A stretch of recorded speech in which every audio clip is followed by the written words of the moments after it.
Whiskey 9, 7 November, interrogative Alpha Bravo. Negative Alpha Bravo. And this is 7 November Golf. Roger, request you check your Romeo side. I'll go ahead and check my Tango side. 7 November Golf out.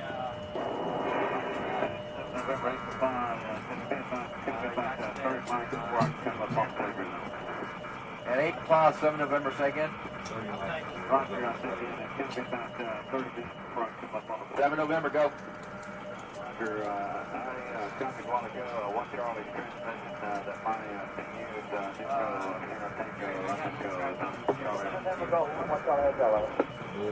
and 8 5, this is 7 November, Charlie. That's fine, right now. Now 1 Charlie, 7 November, go. This is 1 Charlie, welcome to your last, you're granted 158 extra box price, 1200 between teams and local. Also request your unit take outbound methods to see if we can try to get Whiskey 9 and 8 for pause at the playground. And this is 7 November, Roger, stand by. Got that. Got it? Alright. And all units, this is 7 November Golf. My unit Alpha, Echo, X-ray Alpha Alpha in there.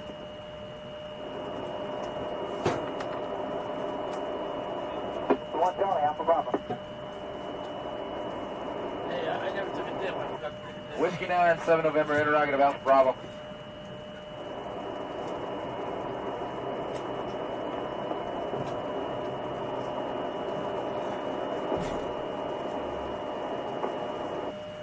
Whiskey 9, Yankee, 7 November Golf, over.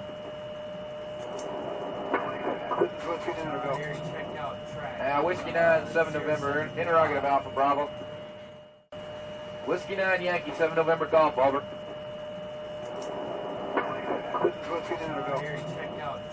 Whiskey 9, 7 November, interrogative Alpha Bravo. Negative Alpha Bravo.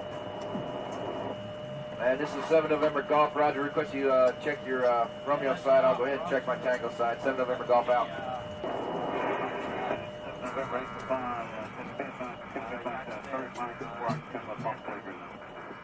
And 8 o'clock, 7 November, say again. 7 November, go.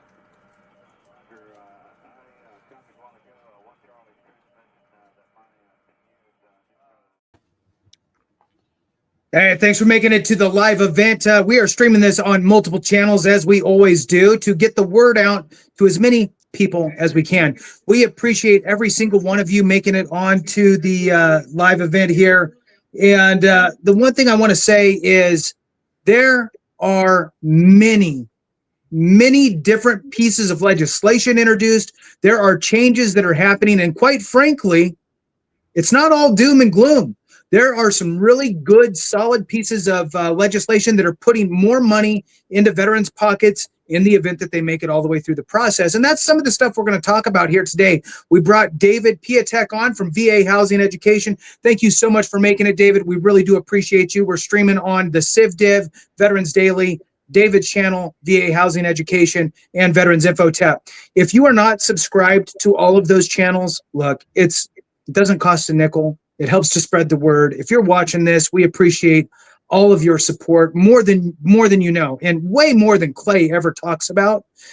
We really appreciate every single one. Actually, Clay does a pretty good job about thanking people. So, but we do. And so with that, I'm just going to open it up with this. I'm going to kick it to you, Clay, and then you can follow up with a question over to David. And for those of you that are watching, if you have any questions on this stuff, please throw it in the chat. Clay is a mastermind at finding the questions in there. He does, the mastermind part anyway, right? So he is the multitasker, I think, of the group, to be honest with you. I mean, I know it's not me. Agreed. That would drive me nuts. So thank you, Clay, for doing that. And again, I appreciate it, everybody. Depending on where you're at, it could be dark where you are, or it could be before dinner, depending on where you're at. So with that, Clay, I'm going to dive in to just the brief topic here on a new piece of legislation that was recently introduced. And I'm going to give the full name just because it's so long. The Sherry the Sherry Briley and Eric Edmondson Veterans Benefits Expansion Act of 2025. Now, I'm not going to give away the information because I want you to talk about it, at least give the overview. I'm going to say this, though. This is something that the veteran community and the veteran sphere has been asking for a very, very, very long time. Some sort of an acknowledgement on readjusting things. So please hang on with us. Clay, go ahead and give the folks a brief overview, if you will, of what this is, and then we'll kick it to David for some practical application. Oh, yeah, for sure. I also want to give a quick shout out to everyone who joined as a new member. Thank you very much. I have no idea whose channel you're a member of, but if it helps one, it helps all of us. So thank you very much to Nearly, OAP, Cloud Little, Ginger House. That's hilarious. Chris Mackey, what's up? And then we have a big one from Mary and Norm P. I'm not going to try to pronounce your last name. Sorry there, buddy. But thank you very much for that. That's a big donation. We definitely appreciate that. And for the, hold on, I got to get this name right. The Sherry Briley and Eric Edmondson Veterans Benefits Expansion Act of 2025. That's HR 6047. Long story short, is for those who have SMCS, right, who are housebound aid and attendants, are going to receive DIC, dependent indemnity compensation, which gets me every single time. It really does. I have to like hooked on phonics there, you know. You're essentially going to get an extra $10,000 per year, which turns out to be about $833.33. This bill has 11 co-sponsors. That's what it's for. And so what's funny is what that reminds me, Jason, is the Washington Post just brought up the, sleep apnea pays out more than an amputated leg, which is just stupid. Right. Yeah. And then you look at the SMC scale, and we're looking at there's bills being introduced to adjust the pay scale for those of us who are most disabled. And so it's good to see this bill seems like right on time. That's the introduction for the bill there. And there are many other bills, but look, we'll cover this one first. Yeah. So the question to you, David, is in the event, I'm going to preface it with this for everybody out there. And I say this often in my videos, look, there's going to be situations where it doesn't impact every single one of us, right? But it does impact one of our brothers or sisters, and that's a good thing. And as the tide starts to rise and some move up, others will follow. So what's good for one is good for all. Now, when it comes to this specific bill, there's a potential that it's going to impact about 500,000 of our brothers and sisters. That's huge. Now, what sort of, as we look at increases in our monthly compensation, what sort of impacts does that make on the ability to purchase a home, for example? I mean, $833, is it a lot? I know it would help me if I got an $833 raise. But what does that really translate to? I mean, loosely, right? What could somebody expect? Yeah, definitely. And so one thing, it's $833 that's not taxed. So that's actual take-home pay that you're getting. So equate that to a mortgage, you're probably talking about $120,000 in purchasing power if you're thinking about home ownership. Now combine that with maybe having a tax break, because this applies to surviving spouses as well. So if you're in an area where you can qualify for that exemption, you're buying a property, your surviving spouse, you could take that exemption with you. Now, if you own a home, we know that costs don't stay the same, right? So you can have a situation right now where you don't pay property taxes, your insurance is affordable, but like what happened in Chicago right now, they just did a big reassessment of property taxes. Taxes skyrocketed and assessed values went up, and that pushed people out of getting taxed, being 100% tax exempt now. So that's why it's so important to know those local laws and be on top of those change, kind of like the stuff we're talking about now, because it could be both positive and negative, right? Where this can come into fruition, but your situation where you live may change significantly. Yeah, absolutely. Now, here's the thing. When it comes to legislation, I will say this. if we as a constituency, a veteran sphere, right, including spouses and dependent children that are of age, that type of stuff, if we sit quiet, well, then we really don't care that much about it, do we? But if we make a little bit of noise, I'm not saying be crazy. I'm just saying, like, reach out to your congressional member's office and leave them a message after hours. If you don't want to talk to anybody, you don't need to talk to anybody, right? You can call after hours, leave a message. Let them know that, hey, I'm veteran so-and-so, or I'm surviving spouse so-and-so, or I'm spouse so-and-so, or you don't even need to say that. I'm so-and-so constituent, and I support this, and I hope that you're supporting it too. And I'm telling you right now that if you get enough people doing that, that's how we get things done, is at the constituency level. Do not rely on the VFW and the American Legion and the so on and so forth to champion it at the Hill, and that's all it takes, right? There's nobody voting at the Hill. You gotta make noise in your backyard at your constituency level, and that's where this stuff happens. I'm gonna copy and paste the name of this specific bill in the comments on my channel anyway. I'm guessing that it would just be on mine, but the bottom line is that get this information and share it, because quiet mouths don't get fed. The one thing I will say, unlike the sadly, unlike the Major Richard Starr Act, where they didn't really have funds, I guess, allocated for it, they had no way to really offset it. So they say, right? And they is the government. To me, it's, you should figure it out and let's do it. But the rub is there's no specific call for an offset. For this one, it says the Sherry Briley and Eric Edmondson Veterans Benefits Expansion Act is fully offset.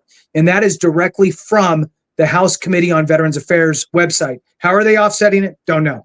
But that helps things move along when they're actually quote unquote paid for. Clay, any other, I know we got a bunch. Is there one that you want to talk about next? And we can always kind of loop back into these later. Oh yeah. Do I want to talk about one? It's called Review Every Veterans Claim Act. If you watch the most recent video on my channel about this, people got really butthurt for many reasons, but the main one, and this one I caught a lot of heat for, but I still believe in what I'm about to say. Essentially, the VA is not going to review every single claim. That's not this. It's the name of the bill. That's not the intention. The intention is when a veteran misses a CMP exam, the VA can't deny the veteran based on that alone. And I got to be honest with you, and I definitely want your input, Jason. Same for you, David. I cannot tell you how many decision letters I have reviewed for denials. And I asked the veteran, hey, why were you denied this disability? And they're yapping about how much the VA sucks. And I'm like, all right, send me the decision letter. This hasn't happened once. I'm talking hundreds of times. Okay. Hundreds. And I read the decision letter. Lo and behold, the veteran did not show up to their CMP exam. And immediately, my respect isn't the right word, but now everything the veteran tells me, I'm taking with a grain of salt, right? And so how many times have veterans not went to CMP exams for whatever reason, and that's why their claim was denied? Now, if it's a legitimate reason, got it, okay? I've even had veterans who have called the CMP examiners, informed the VA, somehow that gets lost in the sauce, and then they're denied for not showing up to their CMP exam. So that I got it. But I think for the most part, veterans missing CMP exams because, dare I say, they're lazy. I think that's going to increase the VA's workload in a manner that's going to harm the big picture, all veterans, because now you got more claims processors scheduling more CMP exams that, oh, by the way, I'm willing to bet money on it that the veteran who missed the first one for no reason is going to miss the second one for no reason. A lot of people disagreed with that, which is totally cool. But I'll read the bill's one-liner on this, and then I want your thoughts on that as well. It says, prohibit VA from denying a claim for veterans benefits solely because a veteran does not report for a medical examination, which is the CMP exam. What are your thoughts, Jason? So I think the key word is solely, right? So I think what this bill is trying to address is the VA adjudicator going, oh, notification, missed exam, denied, and then just pushing it off their desk, instead of them going, okay, well, let me go in and actually look through the entire file, because you and I know, Clay, sometimes, not all the time, but sometimes veterans get it right. And they've supplied everything they need. They got a dialed in DBQ. Now, let me throw this out there. I really try to be careful, Clay, with talking about, the DBQ is good, just period, because garbage in is garbage out. And you can actually print out a DBQ, Disability Benefits Questionnaire, VA form, for your specific condition. It's blank. There's not anything on it, right? I mean, except for the actual questions, but there's no answers. And you could take that to your medical doctor, right? And you could just leave it with them and go, hey, can you fill that out? And leave. And that doctor doesn't understand the legalities of VA claims. This is a legal process, not just a medical process. That doctor is not a legal practitioner, if you will. So they just have their doctor hat on and they answer the questions and they move on. They might not be giving the VA everything they need. Therefore, the VA orders the CMP exam. Okay. But sometimes the veteran is going to get it right. They've either done the research themselves, they brought their doctor up to speed, they let them know exactly what information they need to get in that DBQ, or they utilized an organization like AME, American Medical Experts, board certified doctors. If you need that type of information, they can do it for you and do it right. And so for those that get it right and provide the VA everything they need to, not only, there's two things that are the musts: prove service connection or secondary condition, whatever, right? Prove that. And this is where everybody misses it, Clay, and prove the level of severity as it relates to the rating schedule. And if you prove those two things, now they can rule in your favor if you've provided them all the medical evidence needed to do that. So I think that in some cases, and this is just me speculating, the VA orders the CMP exam because that's the easier route, without even really looking in your file. Up, next level, send them over to CMP, boom, miss the CMP. Oh, okay, miss the CMP, reject, deny, whatever, boom, move on. So this forces the VA to actually, okay, well, they missed the CMP. Let me go through all their stuff anyway and make sure that I'm not just denying because they missed the CMP exam. There might be enough information in there to rule in their favor or not. But to make a actual assessment of the claim and make an appropriate determination to fully adjudicate it. Now, do I think it's going to cause a bunch of issues? Not necessarily. I think that you did bring up a good point, Clay. I'll say it. Good job. You brought it. Yeah, whatever. Here we are. Yay. And just clip that piece out and just put that somewhere every once in a while.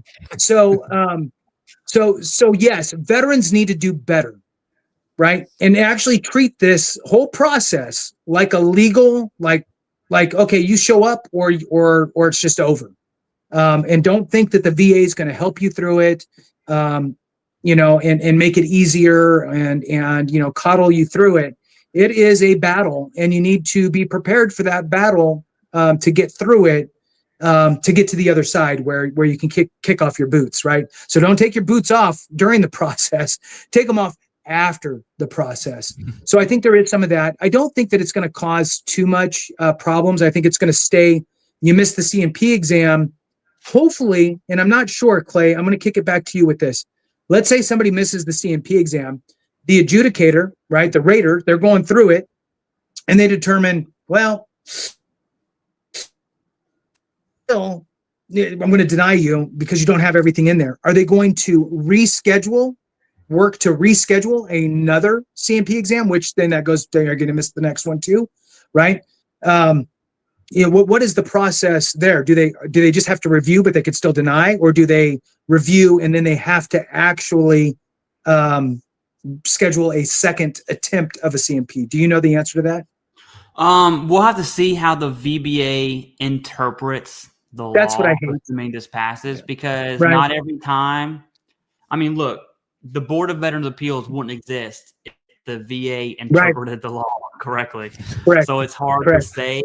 But I do know this. How many times, and I'm sure you've even got these questions yourself, how many times do veterans reach 100%? They have some deferred claims that haven't been processed yet. And so they have 100%. They got a claim in for knees, back, whatever. But at that point, it doesn't matter anymore because they're already 100%. I know they're not going to attend their CMP exams. I know it. And so those are going, that costs money, by the way, to schedule the exam. It costs money to do that. So the examiner is going to get paid. The company's going to get paid. The VSR is going to do the work to schedule it. You're not going to show up, and then all of it's going to happen again. And one is I'm looking at the CBO's projection here because it's anything involved with a budget. Obviously, they have a say in it. And one of their estimated budgetary effects is increasing VA's workload, essentially doing twice the work for people who are never going to show up to CMP exams. I don't know. I don't know how I feel about it, man, because the veterans. How do I say this? I'm sorry. You know, I'm trying to say it in a nice way, and I've said this a few times before. Jason and I were in the infantry. Okay, both 0341s. I as well. Apart, that's okay. Right? You were in the infantry. Yeah, that was my original MOS. I didn't know that. Okay, I totally respect you. We just more become now, best friends. Yeah. It took that. Yeah. No. Okay. So I did not know that, David. Awesome. Let me tell you something about the infantry. Okay, there are some really good dudes there, and that's about 1% of everyone. Everyone else, straight scum of the earth, and I'm not exaggerating at all. Some of the best / worst people you're ever going to meet in your life. Especially in 18, 21 years old. I'm just imagining those people as veterans now. And I just know that veterans are lazy. And the reason why I know that is because I'm looking at decision letters almost every day where veterans are denied, they yap a lot, and then turns out they missed their CMP exam. And I'm just like, okay, what is happening here? I say all that to say I think veterans need to take more responsibility on the front end submission of their claim, as well as if you put in for a claim, you tend to CMP exam. That's it. That's all there is. And I agree 1000%. If you get, and there's been information out there that's like, if you think you submitted everything, you don't necessarily have to, whatever. If the VA says go to the CMP and just be prepared for that. In fact, you need to be ultra prepared. And again, it goes back to the analogy of you don't take off your boots during the process, right? You take them off after the end, unless you're changing your socks. That's a different story.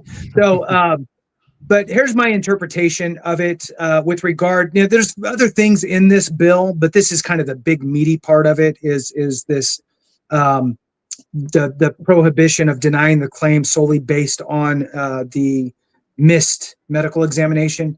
It does say here in kind of the next sentence, this is intended to prevent denials due to administrative errors. Okay. So if they've already provided everything you needed, right? Maybe scheduling issues or unavoidable conflicts. So the veteran that can't make it for whatever reason, which those last two, scheduling issues and unavoidable conflicts, those two lead me to, well, now you got to just reschedule that appointment, right? There are legitimate reasons why people, I got a flat tire on the way, my ride fell through, I didn't have gas money, I was trying to scrounge up, quarters. I mean, not everybody has a very easy way to get to these things. Some people, have it's a very difficult process to go through. So I'm for it. There is some other provisions that try to streamline the BVA, the Board of Veterans Appeals process with regard to that, and then also expanding some of the jurisdiction for the Court of Appeals for Veterans Claims, the U.S. Court of Appeals for Veterans Claims. On that note, Clay, I know you talked about this some, and I forgot what the ruling was, Witkowski or something like that. Yes. was overturned. Yeah, for TDIU, right? Oh, that's a big one. I'd love to have you, if you don't have anything else to say on this, I'd love to hear a little bit about that specific thing. And David, sorry, skipped over you. That's okay. While he's talking, think about something on the VA home loan side of the house that is kind of either upcoming or fairly new that we want to talk Gotcha. about. Well, I was going to say actually a different perspective to what you guys are talking about, because Yeah. I have a lot of people that don't want to go through the disability process because of the scheduling. Because sometimes it's really short notice. Their jobs won't allow them to be able to do the exam. And tell me, correct me if I'm wrong, if you're going through the VA disability process, and let's say your appointment smack in the middle of the day, can your employer legally have to give you that time off, or is it based on like your responsibility? Because that's a big holdup for folks. That is, but you would think that the Disabilities Act would kind of cover that, kind of like USERRA covers those in the Guard and reserves.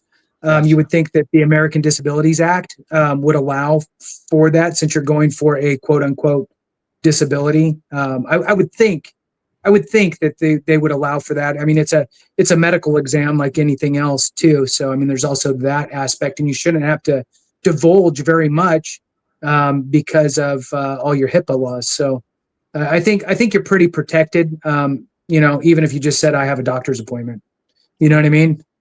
Yeah, that is a good point though, because I mean I've even had CMP exams where the notice is Friday and the exam is on Monday. Right. And I'm like, oh, I guess, luckily my boss is understanding, also a veteran going through the process himself. And so I was like, hey, I got a CMP exam. And so instead of saying no, he's asking me like, what's a CMP exam? Because he's going to go through one himself, right? But everyone doesn't have that. Imagine if you work like a very demanding, like a line construction job, right? Where like your presence, if you don't show, it stops the whole line. So I can definitely see where the bill would support veterans. I can also see where veterans will take advantage of that, unfortunately. Okay, so here's the Witkowski decision. It actually overturns a previous decision. I think it was Bowling versus Principe, which is and that's not how you pronounce his last name, but the previous VA admin 3 or 4 ago. But there's 4 points as to why this matters for veterans. All right, I'm just going to read them straight from, this is off of CCK. So reason number 1 is faster decisions and elimination of mandatory referral delays. Veterans seeking extra scheduler IU will no longer face a procedural loop, meaning that when you're looking at TDIU, it can go, if you're looking at the Board of Veteran Appeals and IU, that whole process can be 4, 5, 6 years. Not even at the BVA. It's because of everything else that takes place before that. And so this decision is basically like, hey, screw that. We're going straight to what matters. Long story short, right? Greater consistency in IU outcomes. That's a big one there. Stronger access to judicial review. The thing about IU is I wish there was a rater to ask this live, but there's a lot of VA raters have a certain level of authority when it comes to rating claims. Okay, they're supposed to take out, they're supposed to be non-bias. There's the M21 TAC 5, I think, reference that goes into that. But essentially, there's a lot of subjectivity when it comes to IU. And an example is age is not a factor. Okay. However, it seems like the younger the veteran is, the less likely they are to rate IU, although their disabilities definitely are keeping them from working, right? And you won't find age as a factor as to why they were denied, but there's definitely some subjectivity into why that is. And so I could totally see someone taking IU straight to the board. And then lastly, system level impact beyond a single case. This helps this is the most vulnerable. Okay. When you talk about IU, they're not going to be working much. All right. And let's just say, even if they reach the cap, which is like 15.4, I think, let's just call it 15 grand. What, they're going to get 100% P&T.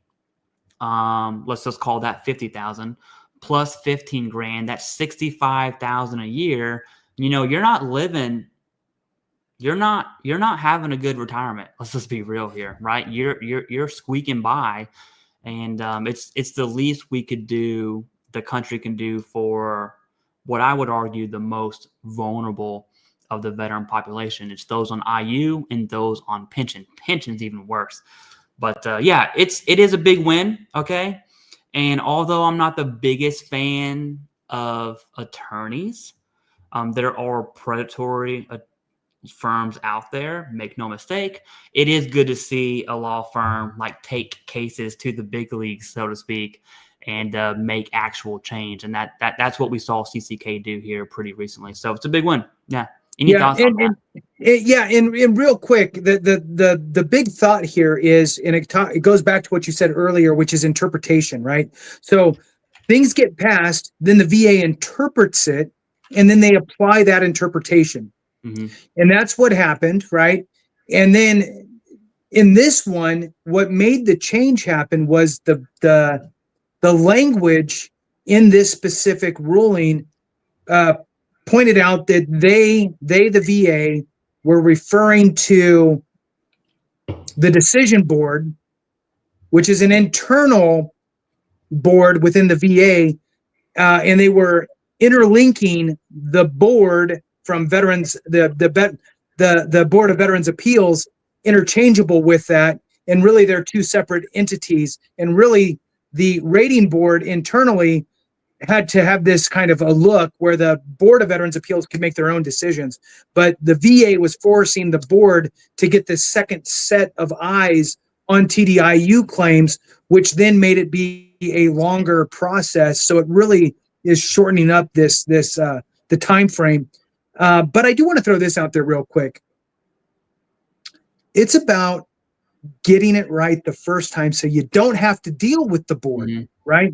And this goes with any claim that you do. So any claim that you ever do, or any loan that you ever apply for, don't go out and start trying to get, committed to something without getting all of your ducks in a row first. Get all of your information done right at the first, before you start leaning in, right? So you can ensure that you can get it right the first time and not even have to deal with the board or anything like that. David, when it comes to VA home loans, is there anything on the horizon or anything new that's changed? I mean, I know rates are moving all over the place. I know that's one thing that's kind of the constant. There's always movement there. But is there anything else that you wanted to? There's always something. Anything that's kind of on top of your mind? Yeah, right now they're really trying to figure out how to make housing affordable for folks. So one of the proposals, which is basically being able to take your current mortgage and interest rate and move it to another property. So if you guys don't know, with your VA home loan benefits, right? All VA home loans are assumable. So let's say Clay has a 2% mortgage on $500,000 balance, right?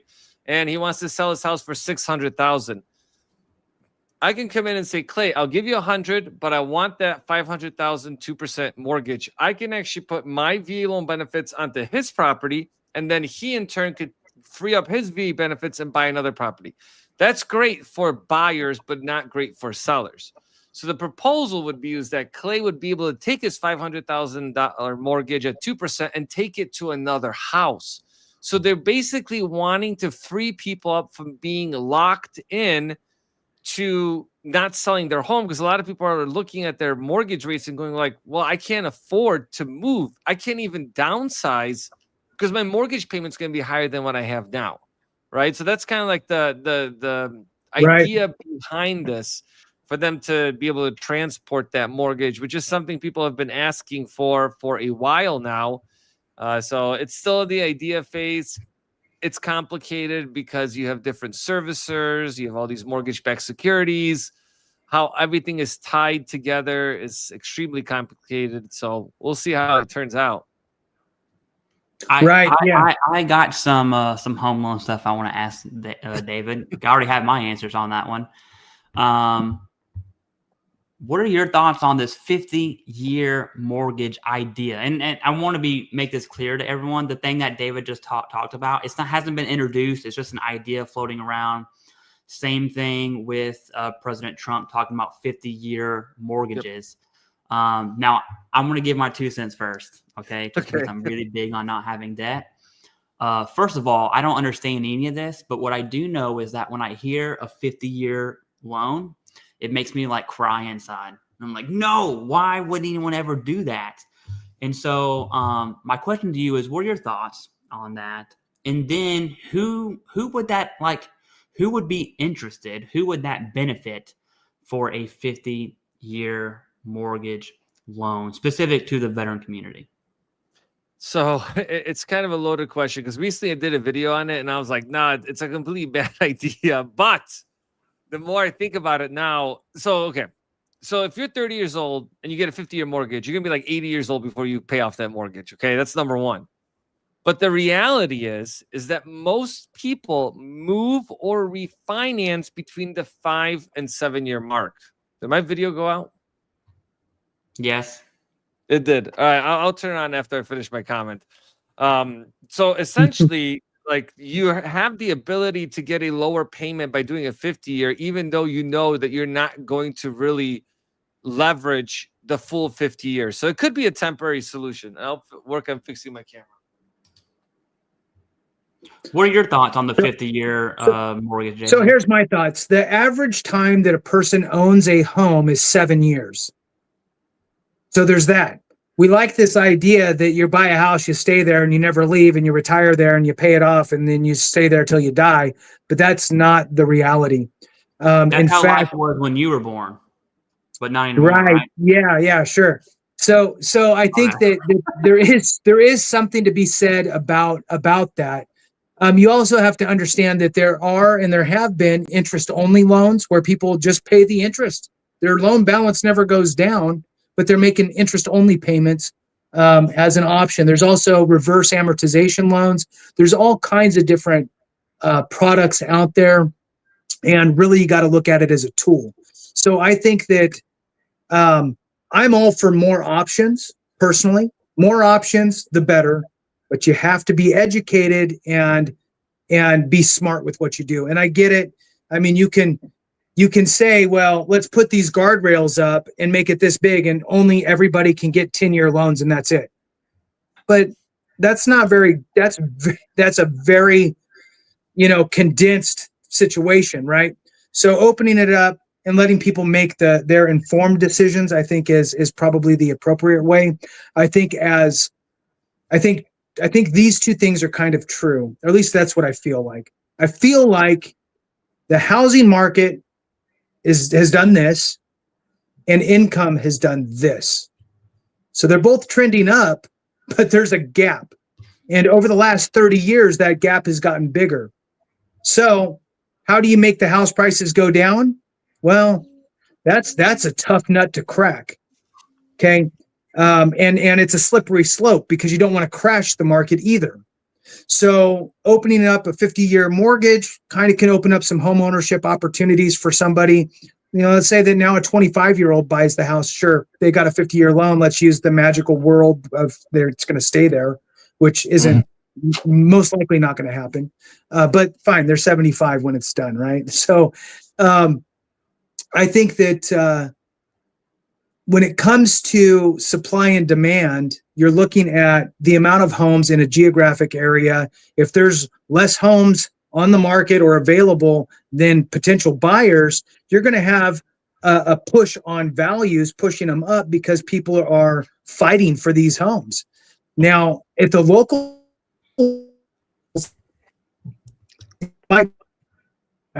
if you look at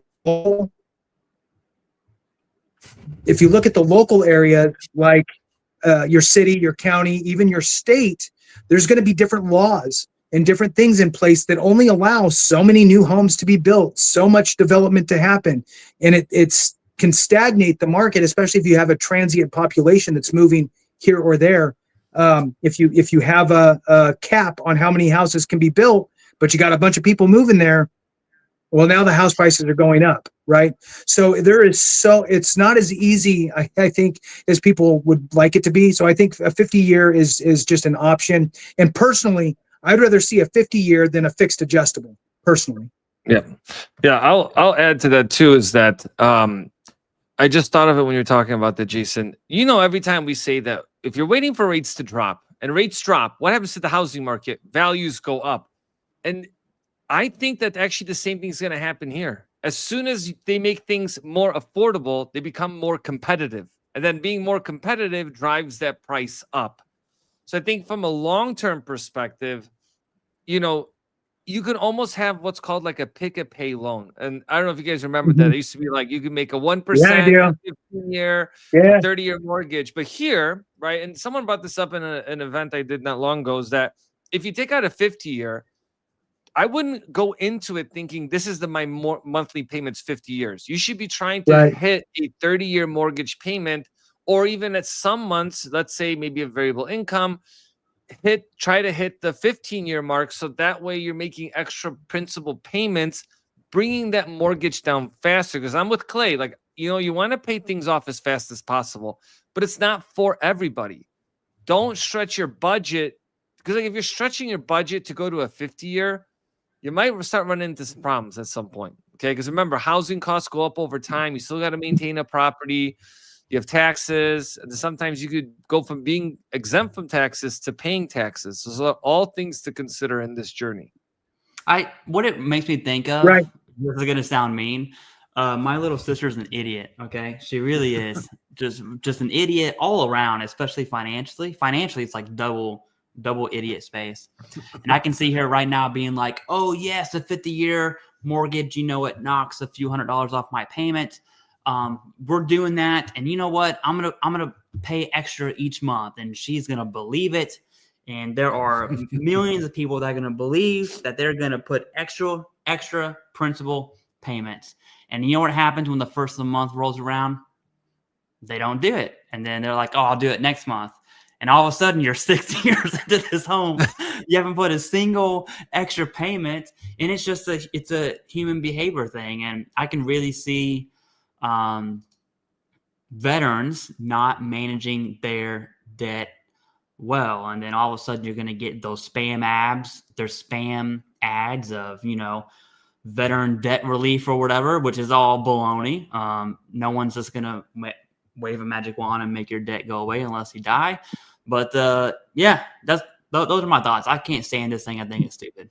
So in 2005, the average years owned home ownership for that specific home was 6.5 years. Yep. Now it's starting to be longer. Why?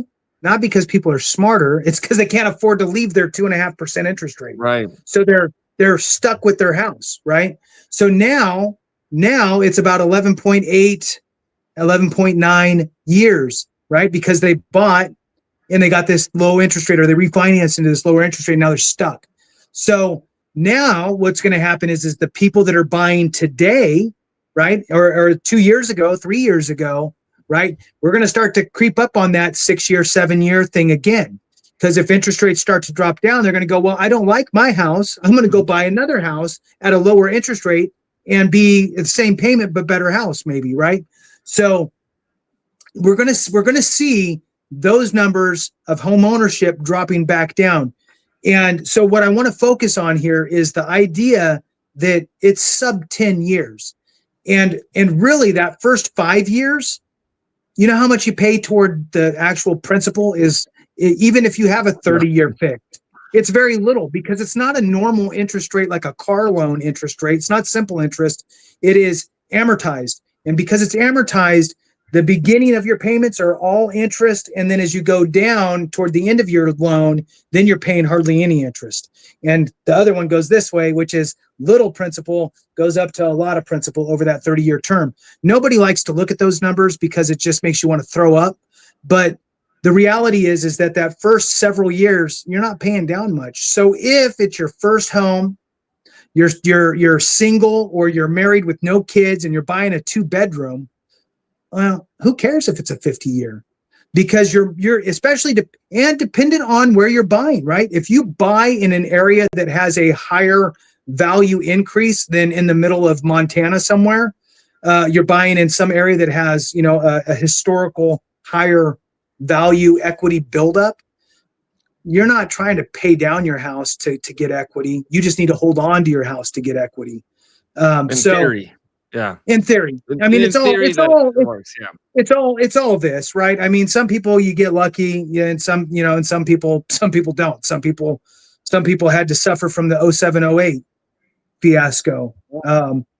But needless to say, it's just, I don't know. If people are owning their house sub 10 years and it's their first home, I mean, and then on the flip side, what do we have, David? We have folks out there that are hustling reverse amortization loans, right? So you have people that are doing the basically where they get a payment every month out of their mortgage instead of making a payment, right? So there's all kinds of different things. I just think that I'm a fan of more options, but education and on making the right move for yourself and your family. All right, sorry. Yeah, and I'll add to that too, is that all of this is being done to help stimulate the economy and get affordability for folks. But at the end of the day, if we do nothing, the market will just correct itself and home prices will drop. And I think that's right now, they don't want that to happen, right? So but we're kind of going back to a normal market where there is a lot of inventory and people, and there may be not as many buyers. So in theory, right, it can go the opposite. The market could correct itself without innovative, let's say, products, because otherwise we're going to be going back to stated income, stated asset loans. And then it's going to be a total nightmare for folks. Because I think right now people are scared to lose value. And you see a lot of people delisting homes because they're like, well, I'm not getting this 200,000. Yeah. I should make 200,000 on this. I bought it last year. That doesn't make any sense, right? And so you have markets where, like, I feel like not a popular answer or idea, but at the same time, maybe the market just needs to correct itself and not fix like in real time, because that's what I feel like is happening with a lot of things right now in the businesses. Oh, this happened last week. We have to correct it for the following week. Well, that's not how it works. Right. Clay, I have another act for you, another bill, and I'm not sure if you saw this one or not. I'm going to read it, the name of it, and we'll see if your eyes gloss over or not. Okay. All right. It's the Clear Legal Assessment and Review of Illness from Toxic Exposure Yield, the Clarity Act.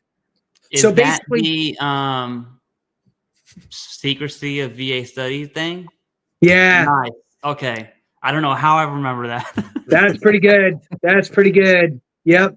So basically transparency, right? So giving us the veterans the information that the VA has on all of these different illnesses that could be a potential to toxic exposure and the likelihood of being rated for those things, all that stuff. So I'm not asking you to dive into all the specifics, but just on its face, what do you think this could potentially do for basically, I guess, Terra, right? This would be the Terra folks out there, which quite frankly could be a lot of people. Yeah.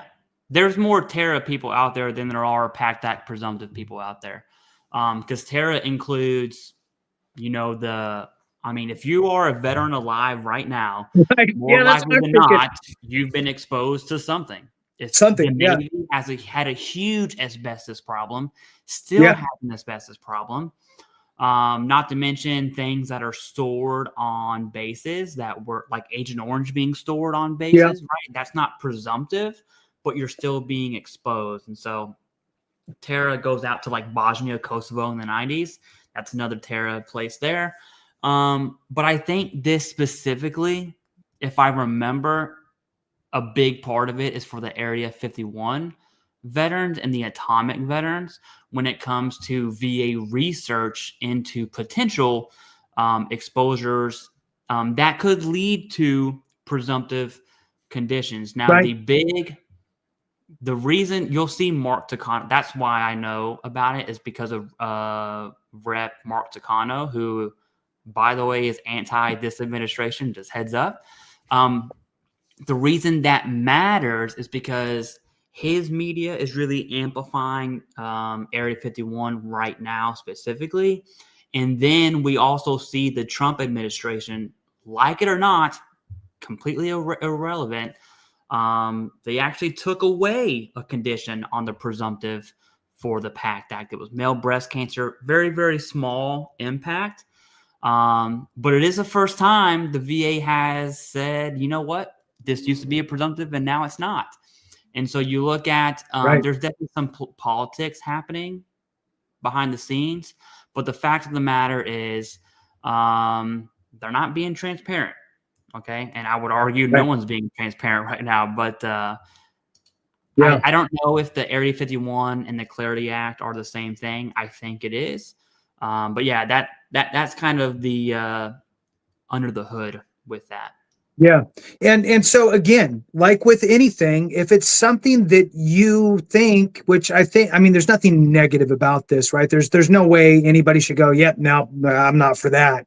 And this is, and look into it. The clear legal assessment and review of illnesses from toxic exposure yields the Clarity Act.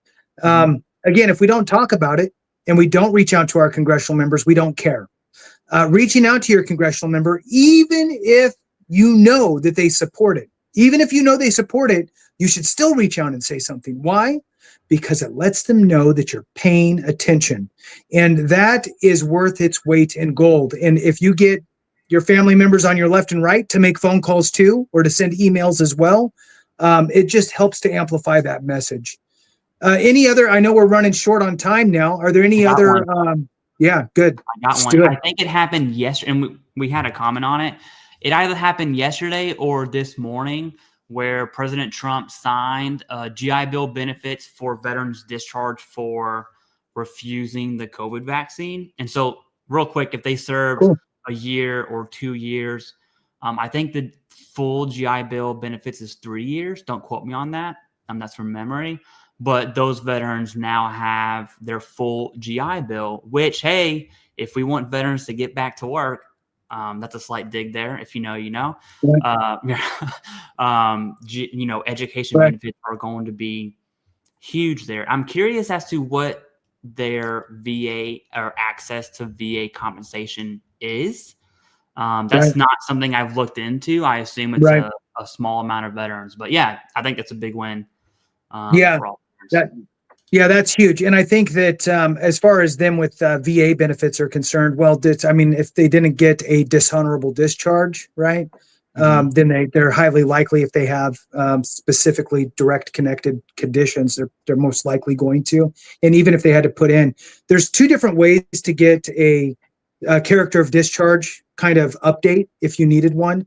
There's the real way, which is through the DOD and your branch and all that, and that's a pain in the butt. Then there's the upgrade for VA purposes only to get into some different benefits that maybe you didn't qualify for. So there's also that route. Highly suggest work with an accredited representative to help you with that if that's something you need. Here's a question for David specifically. Says the state of Maryland has tax exempt for P&Ters if granted 100% in November. I'm assuming this month of 2025. Will I be exempt for the full year? Before you answer that, I will say this. If you're granted now, I would look at the effective date and use that. So not November of right now. Use the effective date. And then I would look at Maryland and see if they honor the effective date. I can tell you Virginia, Fairfax County goes back 2 years, I think. That's off of memory. And not every state does, right? Some go And back so, 5. You might want to. You said what? Maryland goes back 5? No, not Maryland, but I know surprisingly in Cook County, Illinois, they go back 5 years. Do you do what's So when your effective date of your disability rating should be the date that you filed your intent to file. In theory, that's what it's supposed to be, right? So if you owned a home prior to that, right, and you've been paying taxes, I just talked to someone today that received 2 years worth of refunds because they never filed it. When they did a certificate of error for the last 2 years and they got it. The easiest thing to do is to reach out to the county assessor's office to be able for them to tell you exactly where it is, and they'll tell you where you file it online. And there's sometimes windows that are open that you have to file it within, and some states don't do let you do a certificate of error if you didn't file it. So it's important to file it when you get it. I'll tell you this, man. My Virginia property tax on my house was a lot, and I got about, I want to say 2.5 years of back pay on that. When that check hit, dude, oh my gosh, we won the lottery. Okay, but everyone thinks about back pay from the VA, which is awesome. But don't forget, there could be other back pay moments like property taxes in your escrow are going to be huge. Which actually a good point. As we're coming to the end of this year, make sure that you're checking your property tax bills, please. Because they may, if you missed your, I've had plenty of people, see now Clay's got the same problem with the battery. It's just a vicious circle in this channel. Proper planning prevents piss poor performance. Just saying. Thanks, Jason. I appreciate it. So the thing with that is that make sure you're checking your tax bill, your assessment as well, because that could sneak up on you out of nowhere like it did for a lot of folks. And one thing that I actually want to touch on, guys, is you remember we talked about the HR 1815 that was signed into law a couple months ago. It's the VA Home Loan Program Reform Act. It's the VASP replacement. We're in November, and still there's no replace. They have. What are they doing with it? It's supposed to come out next the month. government's been shut down for almost 2 months. Give me excuses. That's nothing but excuses. They've already had plenty of time to come up with this. It blows my mind. I was thinking about this the other day. I'm like, why hasn't this bill has passed and signed, but nothing has happened. Right. Yeah, that's frustrating. So again, reach out to your congressional members and tell them so they can put some heat onto the VA, right? So it's in the VA's hands. Really. But you have nobody else to really reach out to. And I'll tell you, for those that have never reached out to your congressional member's office, it's not scary. It's really not. There's a constituency, sometimes they'll have 1 or 2 or 3 different locations within your specific district. And there's just little offices. You walk in, there's somebody there behind the desk, a staffer, hey, how are you? What can we help you with? They have somebody that works for them in your district that specifically deals with VA and military issues. You talk to that person about whatever you need to talk about, and they'll run it up the flagpole for you. They are customer service oriented, if you will, because, they want to be reelected. So that is what they are there for. Next one here, Clay, is there's a bipartisan bill out there to expand access to the Fisher House houses. They just built the 100th one of them. For those that don't know what the Fisher House is, they're located on VA medical facilities, and essentially it's kind of like I don't know.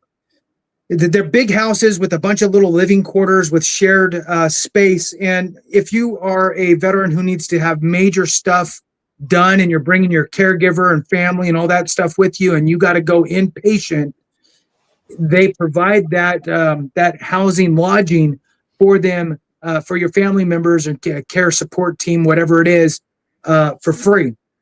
It's fantastic organization. They run on donations. Again, Fisher House, if that's something that you want to look into.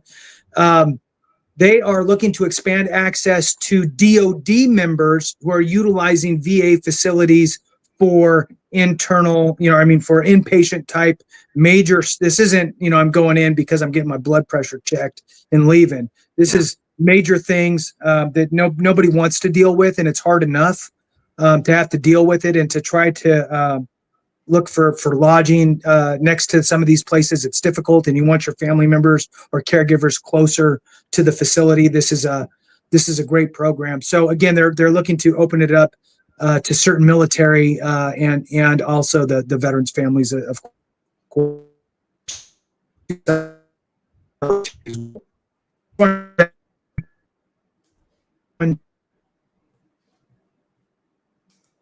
You kind of cut out there. I'm just gonna take over now.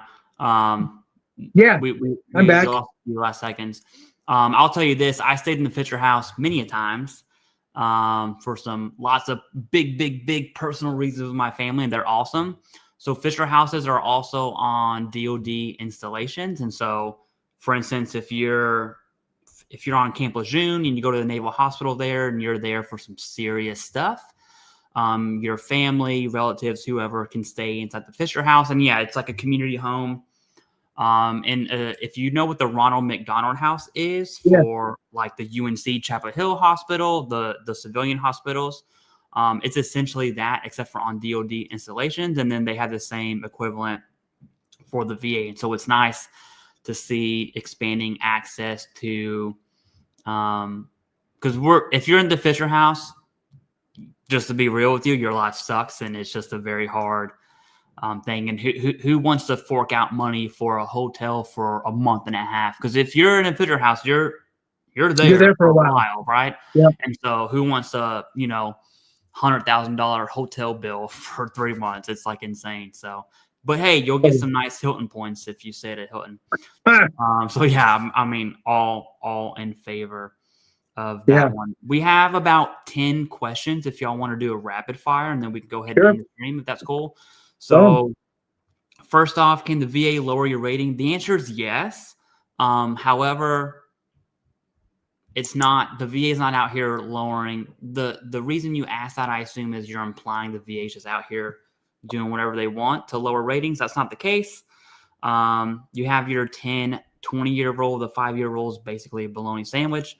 And if you give the VA a reason to lower your rating, then they will. And that's the quickest way to answer that one. Do you want to add anything to that? No, that's a good one. I mean, it's basically, go to your appointments. If you have an exam coming up, keep going to your appointments, keep doing your thing, keep documenting, and so forth. Yeah. A better way to phrase the question is, does the VA conduct re-examinations when re-examinations are required? Right. Okay. Clarence says, what about Medal of Honor recipient Dakota Meyer? I don't know if you've seen that, Jason. You might want to do a video on that here soon. I'm definitely going to. Yeah. He has some. I skimmed what his article on the blog or the Bluff or whatever he calls it. It's not too favorable for veterans with disability. I think it aligns with what we've been seeing in the news lately. But hey, video idea, that's definitely on my list to do. Major Registrar Act is needed. Yes, we did mention this. Glad to circle back.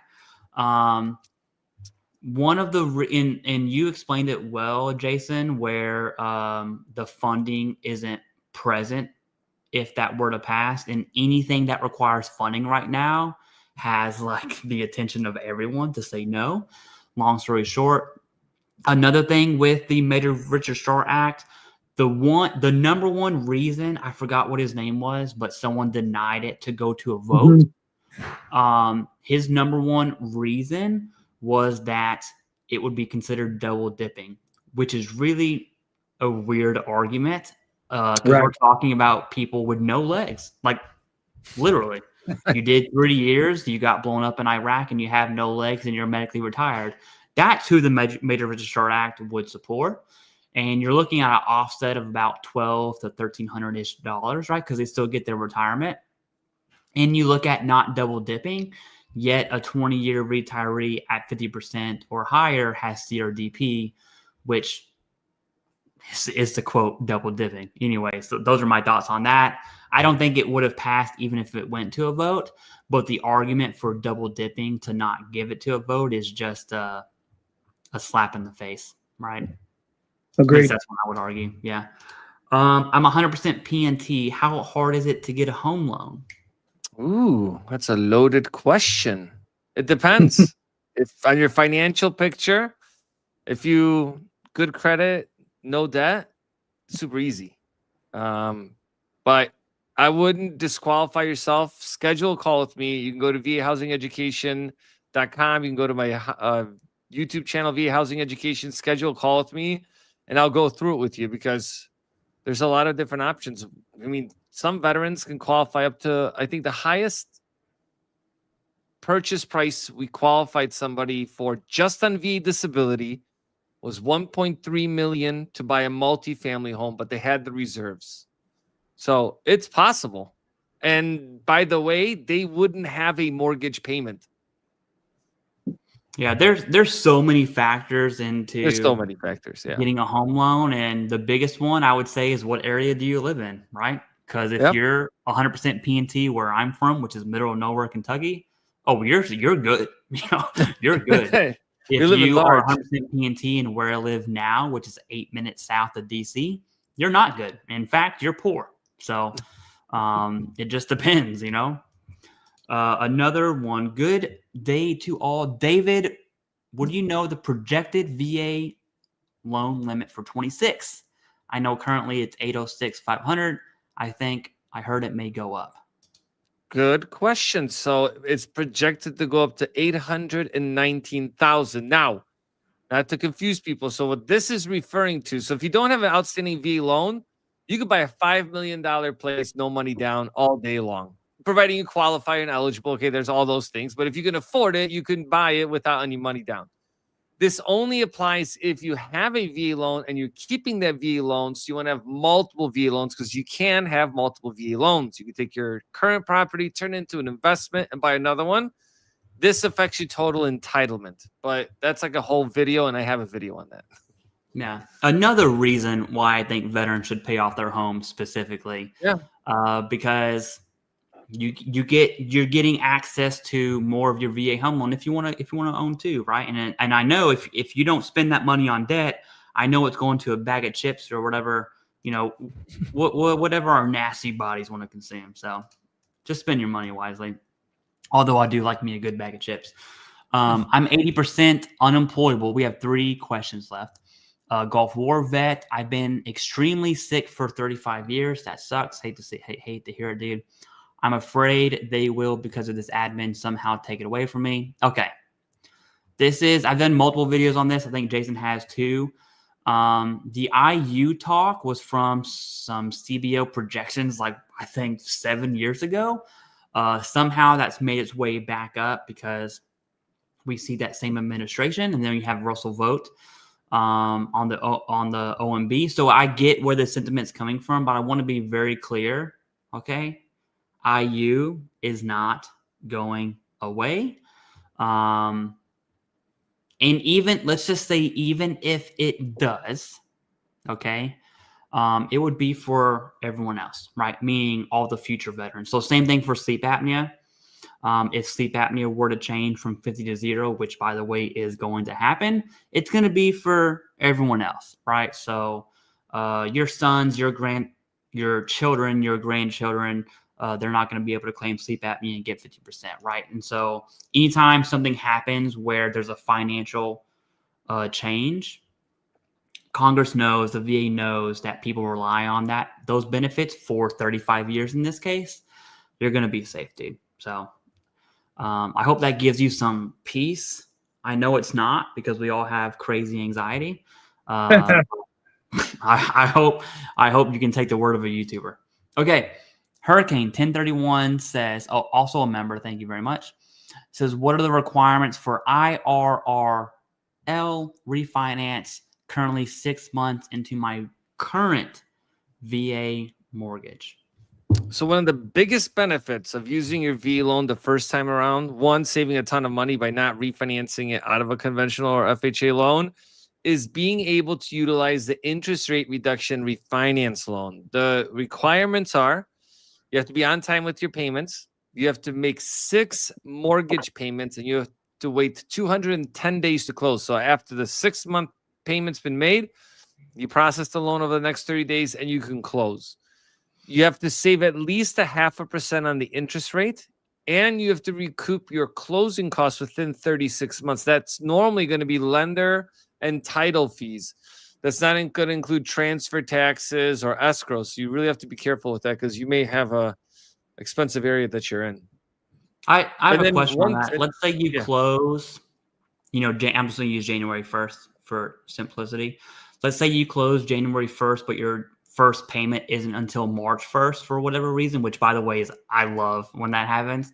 It's like you're living as like a king, right?